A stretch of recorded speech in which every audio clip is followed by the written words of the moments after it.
BetterDog Unleashed podcast, navigating avian flu and raw dog food with Katy McLaughlin.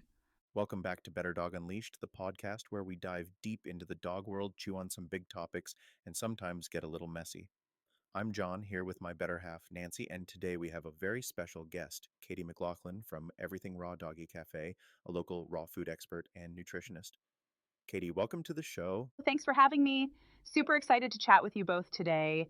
We've been getting a ton of questions lately about avian flu and raw food safety, so we knew we had to bring in someone who knows their stuff.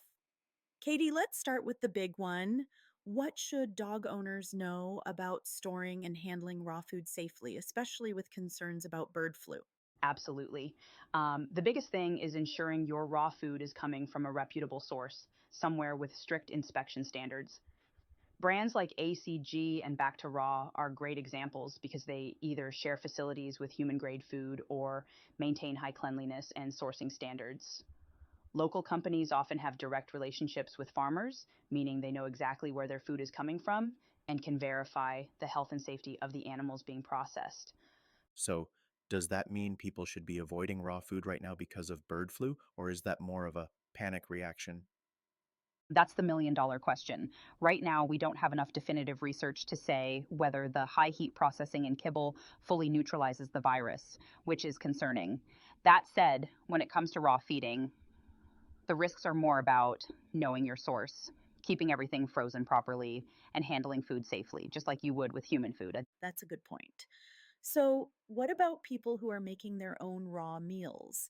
Getting meat from a butcher or a supplier that isn't specifically for pets? That's where things can get risky. If you're buying meat from a non pet specific supplier and mixing it yourself, you have to be absolutely certain of its quality. Some butchers sell dog food meats, but they might not follow the same standards as regulated raw pet food companies. This is one of the reasons why vets have historically been wary of raw feeding. There's no universal oversight, and some homemade diets aren't balanced or handled safely. That makes sense. Okay, so let's get into some misconceptions. What do you think people are getting wrong about raw food and avian flu? A big one is assuming all raw food is equally risky. In Canada, if a farm tests positive for avian flu, those animals are immediately pulled from production, meaning they don't end up in the food chain. Our regulations are stricter than those in the US, which helps a lot. Another misconception is that kibble is automatically safer. But we've already seen cases of bird flu making it into kibble products despite the high heat processing. The reality is the situation is still unfolding and we just don't have all the answers yet. So, for someone who's worried but still wants to feed raw, what's the best course of action? If you're concerned, switch up proteins. Avian flu is primarily a poultry issue, so you could go with lamb, rabbit, or fish based raw food. Yes, some of these proteins are pricier, but they offer peace of mind if you're extra cautious. Another option is lightly cooking the raw food, but only if the product allows for it. ACG, for example, has a finely ground bone structure that makes it safe to cook. Generally, though, we advise against cooking raw because cooked bones can become brittle and dangerous. That's solid advice.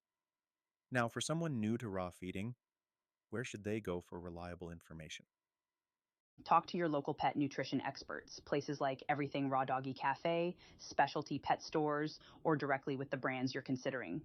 Avoid relying solely on big box pet stores because their staff often can't recommend one product over another. If a company is legit, they'll be open to answering your questions about sourcing, safety, and testing. Also, be mindful of misinformation. Not every headline is worth panicking over. Stick to scientifically backed sources and be wary of fear mongering. If you ever need help sorting fact from fiction, just reach out. We're happy to help even if you don't buy from us. Love that. Okay, before we wrap up, what's your biggest piece of advice for dog owners navigating the avian flu situation? Keep calm and stay informed. Stick to trusted sources. Don't fall into internet panic. And remember that raw feeding isn't inherently dangerous if you're doing it right. And if all else fails, just reach out. We're all in this together. Wise words. Katy, thanks so much for coming on the show and sharing your expertise. We know our listeners will appreciate this insight. Thanks for having me. Always happy to chat about keeping our pups healthy and happy. And to our listeners, If you have more questions about raw feeding, avian flu, or anything else dog related, drop us a message. Be sure to follow Better Dog Unleashed for more expert interviews, training tips, and real talk about the dog world. Until next time, keep leading, keep training, and keep those tails wagging.